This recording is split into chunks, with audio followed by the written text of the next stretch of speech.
সুপ্রিয় শিক্ষক শিক্ষিকা মণ্ডলী, আসসালামু আলাইকুম। অষ্টম এনটিআরসি এর প্রতিষ্ঠান প্রধান ও সহকারী প্রধানের ভাইভা।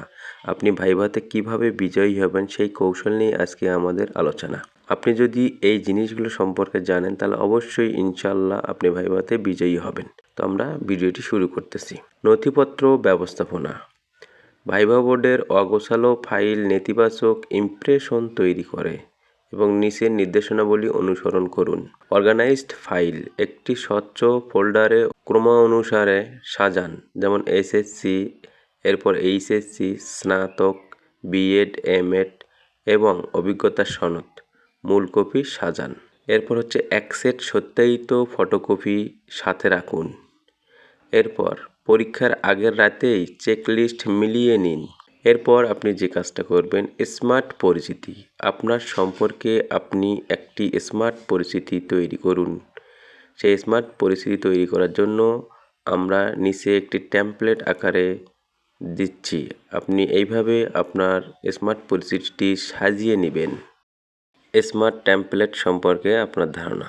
প্রথমে আপনার নাম, এরপর আপনি কোন প্রতিষ্ঠানে কর্মরত আছেন সেখানে এবং পদের নাম, এরপর আপনি কত বছর ধরে কর্মরত আছেন। এরপর আমার সবচেয়ে শক্তিশালী দুইটি দক্ষতা হলো একাডেমি, লিডারশিপ এবং প্রশাসনিক শৃঙ্খলা। আমার কর্মজীবনে সত্যিকারের উদাহরণ দিবেন, ঠিক আছে, যেন এটা পরবর্তীতে যাচাই বাছাই না হলে কোনো ধরনের ভুল না পায়। সফলভাবে করতে পেরেছি।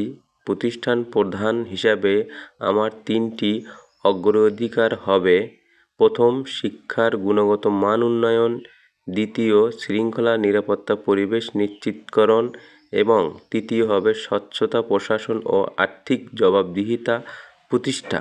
এই যে আপনি বললেন, এগুলো যেন সঠিক এবং সত্যকারের উদাহরণ হয়, যেন পরবর্তীতে যেন কোনো ভেরিফিকেশন বা যাচাই বাছাই করলে যেন একুরেট হয়। সতর্কতা: সংখ্যা বা সাফল্য উল্লেখ করলে তা অবশ্যই সত্য ও যাচাইযোগ্য হতে হবে। এরপর পোশাক ও বডি ল্যাঙ্গুয়েজ। পুরুষের জন্য ফর্মাল শার্ট এবং ট্রাউজার, টাই অথবা সাফারি স্যুট। এরপরে পালিশ করা ফর্মাল জুতা।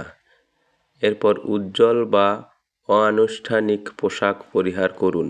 মহিলাদের জন্য সালোয়ার কামিজ বা শাড়ি, মার্জিত ও আরামদায়ক জুতা, ন্যূনতম গহনা। এরপর বডি ল্যাঙ্গুয়েজ। মেরুদণ্ড সোজা করে বসুন। প্রশ্নকর্তার দিকে আই কন্টাক্ট রাখুন। এরপর হাত হাঁটুর উপরে রাখুন, টেবিলে নয়।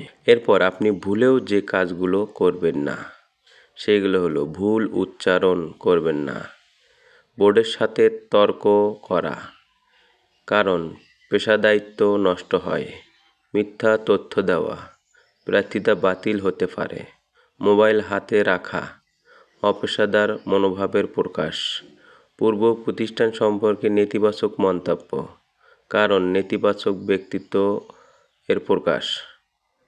এরপর অপ্রাসঙ্গিক দীর্ঘ উত্তর, বোর্ডের ধৈর্য নষ্ট হয়। এরপরে আন্দাজের উত্তর দেওয়া অবিশ্বাসযোগ্য হারায়। তো সুপ্রিয় শিক্ষক শিক্ষিকা মণ্ডলী, অবশ্যই আপনারা এগুলো দেখে নেবেন।